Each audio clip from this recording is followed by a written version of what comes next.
Hello everyone, my name is Reviews, and welcome back to Reviews Record Rapid Rosie. Let's get right out of it. I just wanna spend it like money. I just wanna Today we will be reviewing Abbey Road by the Beatles. And this is a classic album, we all know. I love it. You love it. The Beatles. Abbey Road. I could have went with Revolver. I could have went with the White Album. I could have went with the Black Album.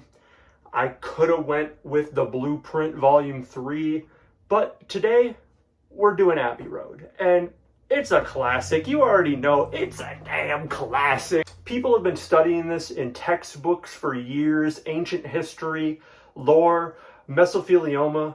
It's all part of the grand scheme the Beatles created. And today, we are going to get right into showing you the artwork.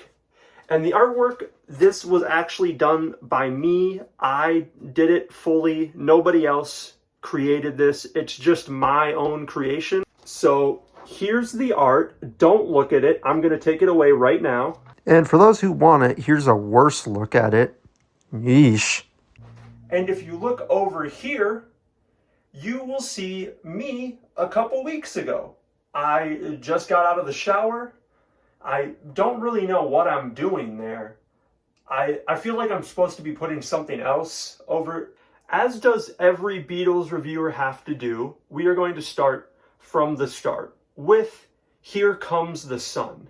And man, this song is incredible. I love the synths in this melody. I love the buildup. It's got so much punch to it. And when it gets to these little breakdown synths right before the drop and it goes, and then it comes in and it's like, I love the title here, the reference to ice cream and blood and cold. It feels like ice cream. You're freezing out in the Arctic winter, cold, by yourself on a lonely night. You're the hunter and you've got your hunting dog with you, and you're out there in the Arctic night, in the freezing winter. You're out there in that night in it, and it's freezing and it's Arctic, and you and your hunting dog are hunting and you're just looking for things. And it's kind of just this whole big thing. Of course, after Here Comes the Sun, we have the second track. And god damn is this good. Fuck, I love the Beatles, bro. Paul McCartney, Ringo. Good luck, Ringo. We gotta give it up to Ringo on this one especially. The drums, they're so fast-paced. And the rough mixing along with it, it's just I love drum and bass, and this is probably one of the first drum and bass tunes I heard, and it's just all around incredible. I'd check it out if you didn't. Once again, there's some mixing issues on this one, but we've known through Ringo's whole career he's not very good at mixing. And later on, obviously with the Laura Brem collabs, he would kind of find a balance between the mixing problem and just these great melodies. But on this one, not as much. Third up, we got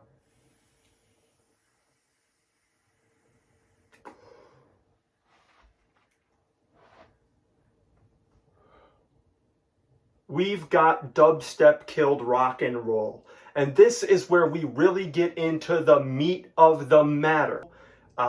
Paul McCartney was in the studio and he was just like, oh, I might sell, like, the ideas on this one are really what carries it, but I'd love to get into track number 4. I Want You, in parentheses, She's So Heavy. And god damn, man, this is my favorite one up to this point. I love the little vocal sample of GLaDOS just going, hello. It has its own ring to it. It really adds to the whole Abbey Road theme of the album. And just that pumping bass in the drop, just and then the pause, and then and then the pause, and then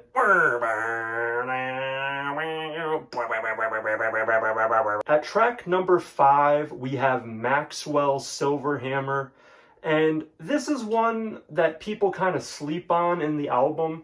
I really like it. I get that there's some people who don't like appliances such as a hammer, or tools, I should say more specifically. I think tools would apply to that better than appliances. That's my mistake. My condolences for that. But yeah, silver hammers, they're pretty useful if you're trying to get the job done, and say you got a nail up and it's a little bit in, but you need to just get those extra hits in. A hammer's going to help you out in that case most of the time. You're going to want to use that above something like a scissors, or say a spoon or a spork, something like that. And of course, all the way at number 6 on the track list, we've got Come Together. And I really think just starting off the album with this and this crazy hard style beat, they really knew what they were doing. They were kind of in their bag with this one. And then finally, we have the last track, Golden Slumbers. And this is just a great way to end the album off. I especially love this build-up, the tension they've got building, and it's so exciting. It's like a roller coaster. And then you get there and you're all the way to the top, and you hear that shit, and it drops, and oh my God, it's like if you were at a construction site digging, or if you were at an intersection, or like 3 cars at the intersection came up and they all hit each other, and there was a loud ringing of, say, car alarms going off in the street. It's kind of like that, and it's a great way to end Abbey Road, which is one of the most acclaimed albums out there, and for good reason. The Beatles really put their bussies into this, and I think it's an incredible record. You should check it out if you haven't. I will see you all in the next one. Unis honest. She's so